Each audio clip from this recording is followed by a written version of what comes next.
The world's #1 selling home computer is now in a family pack, the Commodore 64. Hi YouTubers, today I am very excited. Being a fan of the Commodore 64, I remember spending hours typing on those chunky keys, and remembering the clicky sound the keys made. Now this is not an actual 64, but when I first came across it I knew I had to have it. The product is the 8BitDo retro keyboard. They make a number of different keyboards, but in this video I will cover the C64 edition. I have also purchased the numeric keypad in the same style and want to share my experiences using it. Before we begin, if you have not subscribed, please do it now. If you don't subscribe, it's like slapping a kitten. Don't be that person. Seriously though, your support would go a long way. Thank you.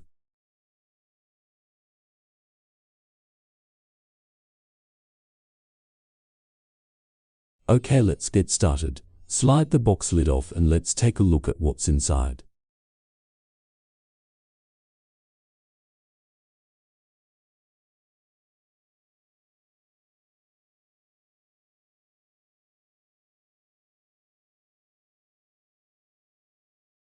There it is in all its retro glory. Feels nice and sturdy with good weight. Connectors on the back for the joystick and large buttons, along with the USB-C charging port.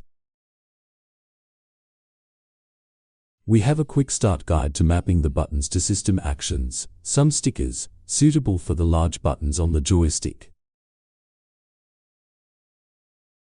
An instruction manual, let's read that quickly. Done. This is the base of the joystick. It's magnetic so sticks on either side of the buttons. A nice touch. USB-C charging cable, of course. That's stuck. Moving on. What else do we have in here? This is the joystick. Let's pop this on the base. Looks like it just pushes down. Nice and clicky. Feels sturdy too, and has a bit of weight to it from the magnets I expect. Let's try this one again. The big buttons, they look and feel really cool. Will no doubt be smashing them like a maniac when I get into a bit of retro gaming.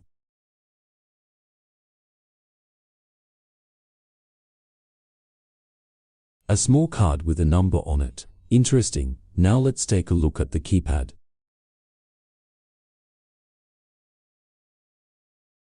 So turns out I was sent the retro keypad and not the C64 version. Never mind, I don't use the keypad that much for retro games and will mostly use that for PC work, so will get less use.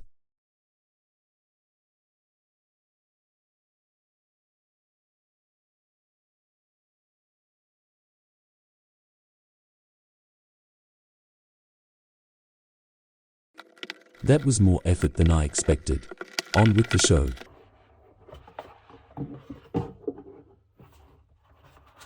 Charging cable, again of course, another cable to stash in a drawer along with all the others. Another instruction manual, better make sure I read that fully. Done. Is it just me or does everyone love opening packets, pulling off film, and generally opening stuff up?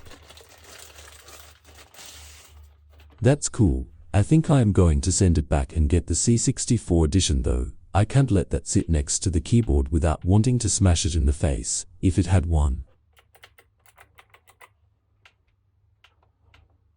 I do love the fact that it can be used as a calculator. Feels retro just doing that. They really did think of everything. Both the keyboard and this keypad also have Bluetooth and Wi-Fi. A nice touch.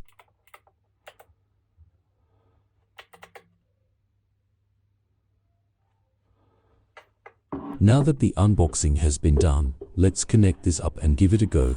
Looking forward to seeing how this works with a couple of Commodore 64 games.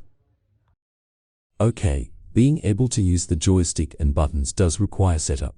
The way the software and keyboard do this is that a key presses are mapped to a joystick action, and then this is recorded in the keyboard so that when you connect the controller and press a direction, the key that was mapped is triggered. Pressing joystick or buttons, clicking the action button opens the panel on the left and you can select an action, such as picking return or enter for each of the larger buttons. You can map each joystick direction or button this way.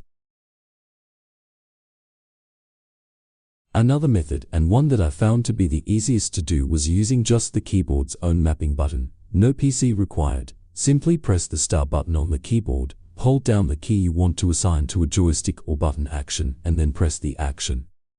For example, I press the start button until the light blinks slowly. I hold down the enter button. I then press the left large button. Now when I press the button, the enter key is mapped to that button. Rinse and repeat for all the joystick directions and buttons.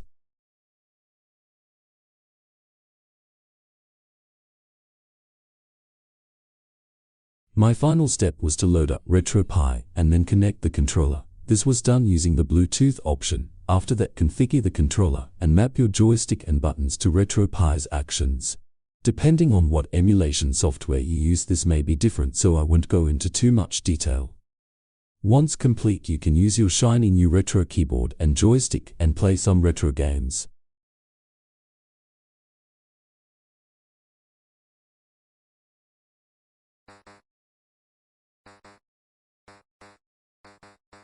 Anyone for a game of Pac-Man? Some things to consider when using a joystick and only 2 buttons is that you won't be able to map every button, so some games will require extra keys or another joystick to access options and menus. For example, I will use this joystick for 2-button games and stick to the older retro emulation such as C64 or Spectrum and Nintendo. I hope you enjoyed the video. Thank you.